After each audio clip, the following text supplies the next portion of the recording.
Welcome back to another deep dive. Usually, we're taking a pretty wide-angle lens to a massive topic, like... Give the history of a whole civilization. Right. Or a massive breakthrough in AI, things like that. That's a picture stuff. Exactly. But today, I'll do the exact opposite. I really want to zoom in, like microscope style. Okay, like that. Yeah.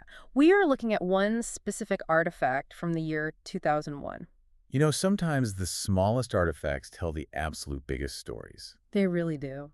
It's kind of like finding a single piece of pottery that somehow explains an entire ancient trade route. That is a perfect analogy. So what's on the slide today? What are we looking at? It's a song called Don't Be Sad by the alternative country band Whiskeytown. Okay, Whiskeytown. Yeah.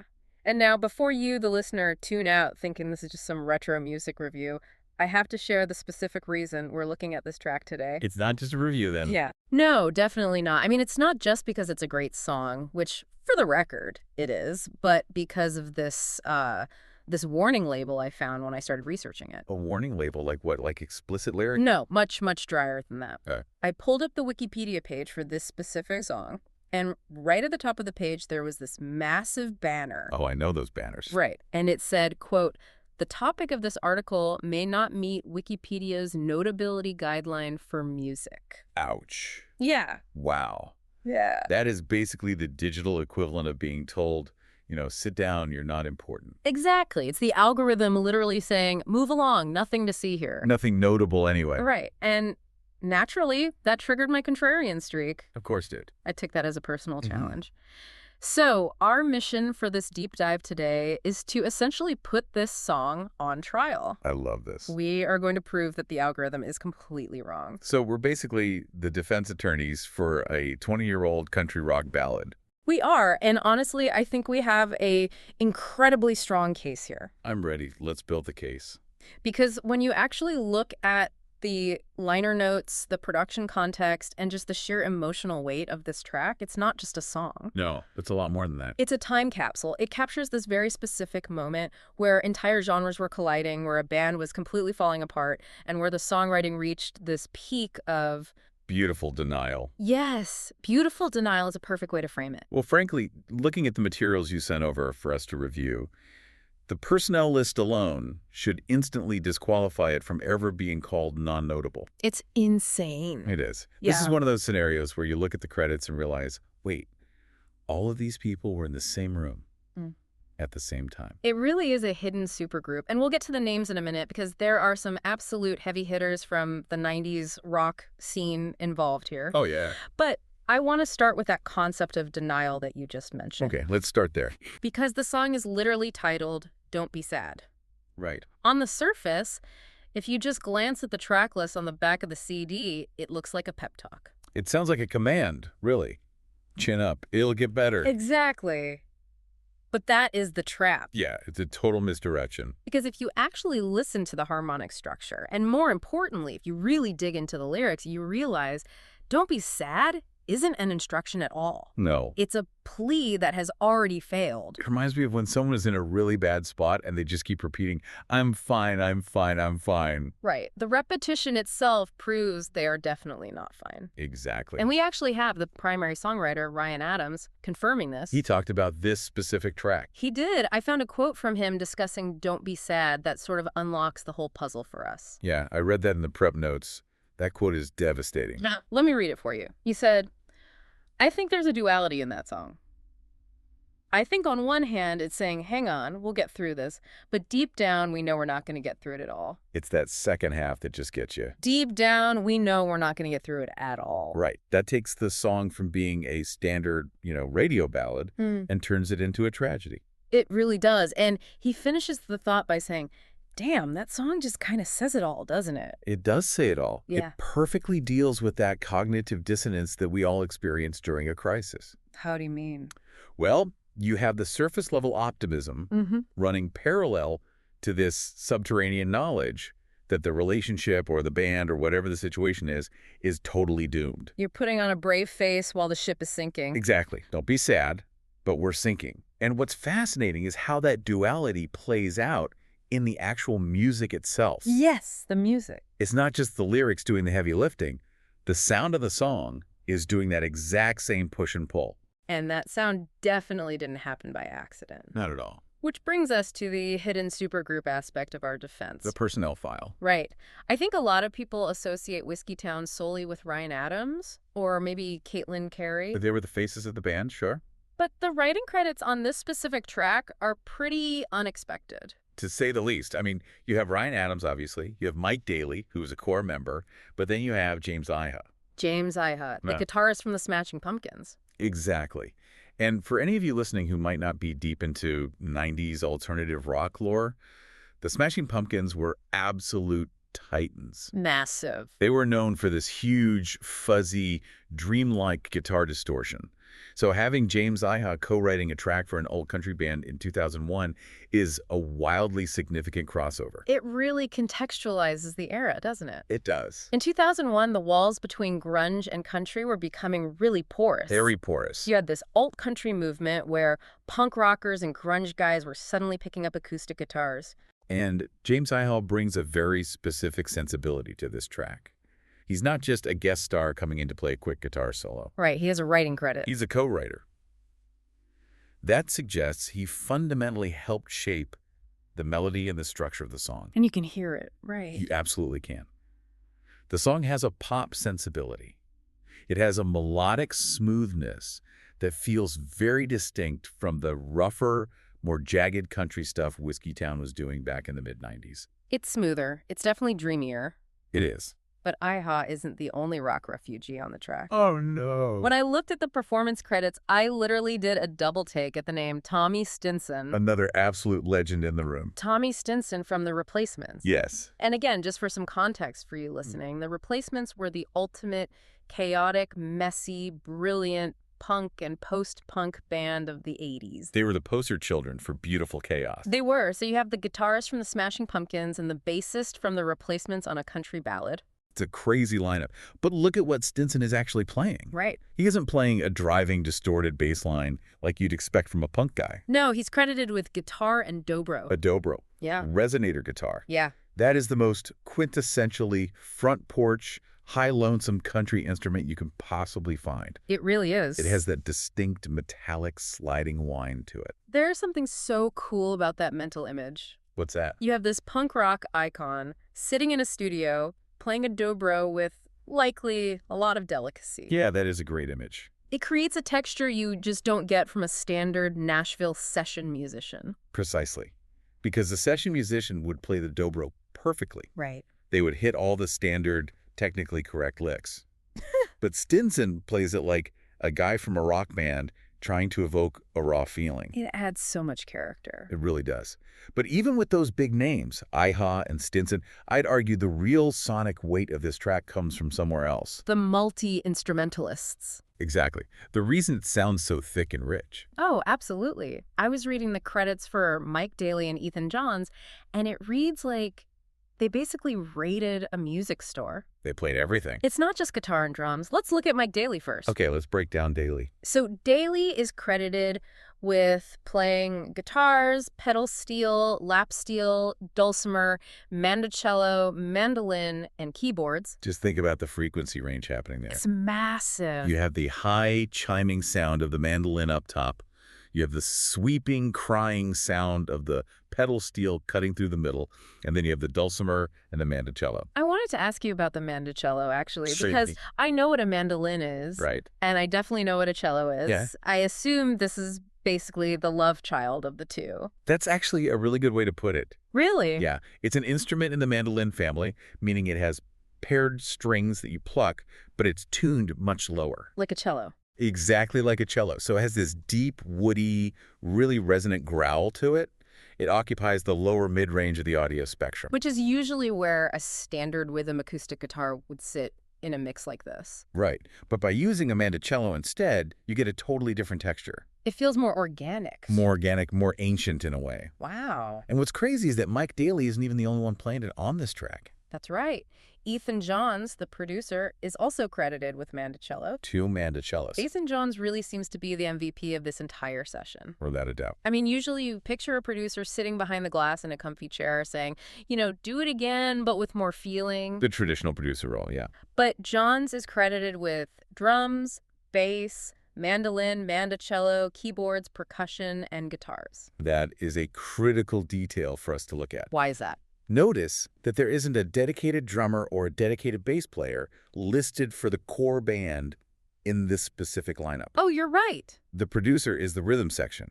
That implies a very specific type of recording session, doesn't it? Highly specific. This was not a band standing in a circle in a live room, making eye contact and playing a song together in one take. No, not with the producer playing 7 instruments. Right. This was likely a massive construction project. A wall of sound. Exactly. They were building a wall of sound, brick by brick. Yeah. They would lay down an acoustic track, then Johns would jump on the drum kit to lay down a beat. Then they'd layer a mandocello over that. Then a dulcimer. On a layer. Which perfectly explains why the song sounds so lush and so controlled. It's a pure studio creation. It's atmospheric. And that atmosphere is absolutely crucial to that duality we talked about earlier. The emotional dissonance. Yes. Because there is one specific instrument listed that I think perfectly captures the lie of don't be sad. I know exactly which one you're going to say. The celeste. Yes. Played by James Iha. So for you listening, if you don't know what a celeste is by name, you definitely know its sound. Everyone knows the sound. It's that keyboard instrument that sounds like magical bells. It's the dance of the sugar plum fairy sound from the Nutcracker. Exactly. It's inherently innocent. It sounds like a lullaby or a little wind-up music box. Which is such a brilliant, deliberate production choice. It really is. Because think about the contrast. You have Ryan Adams singing about how they aren't going to make it, singing about the inevitable, painful end of things. The tragedy. Right. And underneath that tragedy, you have this glittering fairy tale sound of the celeste, just sprinkling magic dust over the track. It's almost manipulative. It is manipulative. The music is actively trying to soothe you, while the lyrics are systematically breaking your heart. That is the literal definition of bittersweet. It really is. If the song was just an acoustic guitar and a gravelly voice, it would just be a standard dirge. It would be a bummer. Yeah. But with the celeste and the mandocello and those incredibly smooth backing vocals from James Iha and Caitlin Cary, It becomes beautiful. it seduces you right into the sadness. And we really can't forget Caitlin Cary's contribution here. Absolutely not. With all these alternative rock guys and studio wizards piling onto the track, her role seems pivotal in keeping the band's actual identity intact. She is the anchor of Whiskeytown. Yeah. Her fiddle playing and her vocal harmonies are the central thread that ties this whole massive production back to the country, in alt country. That makes total sense. Without her grounding it, this might just sound like a Smashing Pumpkins B-side or just another solo Ryan Adams track. Right. She's the one who reminds you, no, this is Whiskeytown. This is roots music at its core. So we've established that the sound is incredibly complex, and the personnel is essentially a who's who of the era. The defense is looking very strong. It is. But to really understand why that specific lyric, deep down we know we're not going to get through it, why that hits with such force, we have to look at the historical timeline. The context of the release. Because the band Whiskeytown, well, they were actually living that lyric. They absolutely were. Let's talk about the album this track lives on. The album is called Pneumonia. Right. And it was officially released in 2001 by Lost Highway Records. But here is the massive kicker for this whole story. What's that? When this album finally came out in 2001, Whiskeytown didn't really exist anymore. It was essentially a posthumous release for the band. Effectively, yes. Yeah. The band had completely dissolved. Wow. They had a famously tumultuous run. They released Faithless Street in 1995 and then Stranger's Almanac in 1997. And both of those are considered absolute classics of the alt-country genre. Unquestionably. Yeah. But after that, they entered this massive black hole of record label mergers and intense creative infighting. Yeah, I saw the list of unreleased projects in the source notes. It's on the long list. It really is. Those weren't the days, the Freightwhaler sessions, Forever Valentine. There's album after album. It seems like they were recording constantly, but absolutely nothing was sticking or getting released. It was a period of intense creative output, but paired with massive, crippling instability. That sounds exhausting. Imagine the frustration. You are writing and recording entire, brilliant albums that just get shelved by corporate label politics. Right. All while you are dealing with the immense pressure of being labeled the next big thing by the music press. So by the time they actually got to these Pneumonia sessions, the structural integrity of the band was already failing. It was crumbling. So when Ryan Adams sings, "Deep down we know we're not going to get through it at all," he might be singing about a girl or a fictional relationship on the surface. Okay. But knowing the history, it's impossible not to hear him singing directly about the band itself. It's almost certainly both. Yeah. That's the hallmark of truly great songwriting, right? The hyperpersonal becomes universal. Exactly. But in this specific historical context, it absolutely sounds like a eulogy for Whiskeytown. A eulogy. Think about it. They are in the studio layering these beautiful, intricate instruments, bringing in their famous friends like James Iha to help out. Building the wall of sound? Right. But everyone in the room knows the machinery is permanently broken. It adds such a profound layer of poignancy to the whole thing. It does. They are creating this lush, technically perfect thing. I mean, it was recorded at Dreamland Studios and House of Blues and mastered at the legendary Mastering Lab in Hollywood. Top-tier facility. Top tier. They are polishing this diamond all while standing on a sinking ship. And that reality creates a tension that you can palpably feel in the final recording. You really can. It doesn't sound like a young band at the beginning of their journey, full of raw energy and grit and hope. No. It sounds like a band at the very end of the road.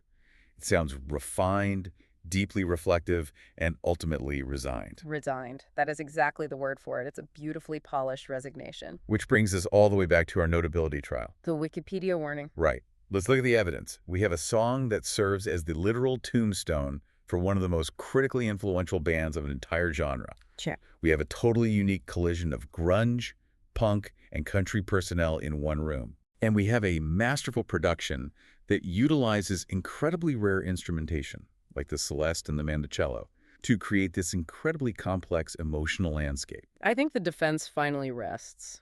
I think we won the case. The idea that this track is somehow not notable is honestly laughable. It's completely absurd.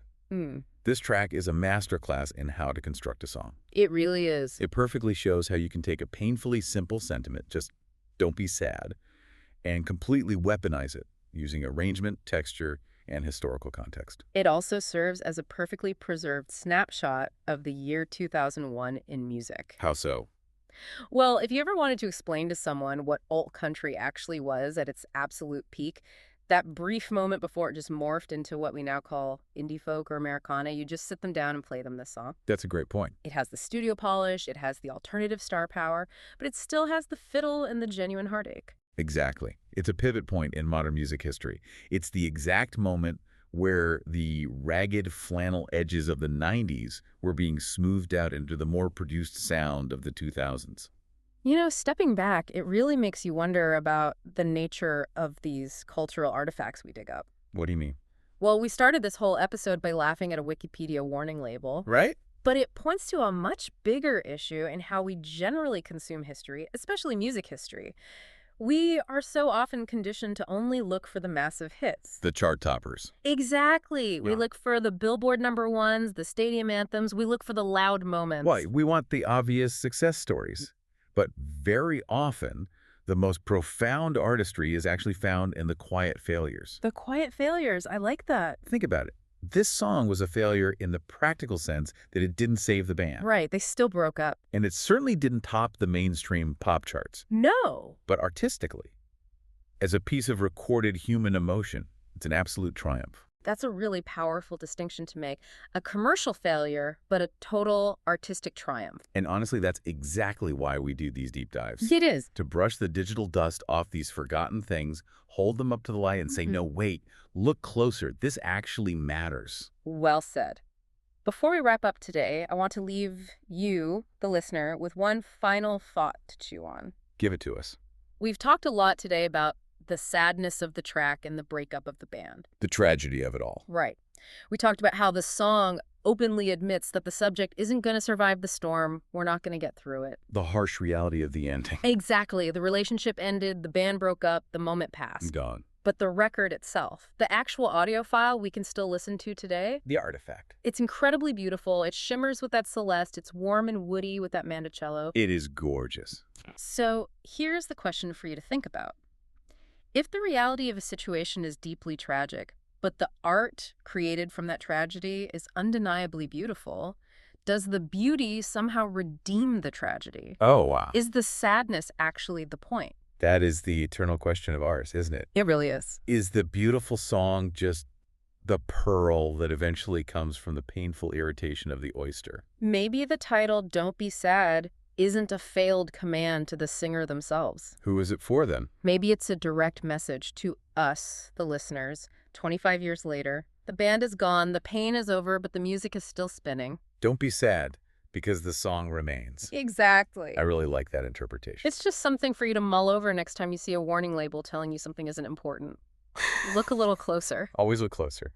Thanks for diving in with us today. Always a pleasure to dig into the crates with you. We'll see you on the next one.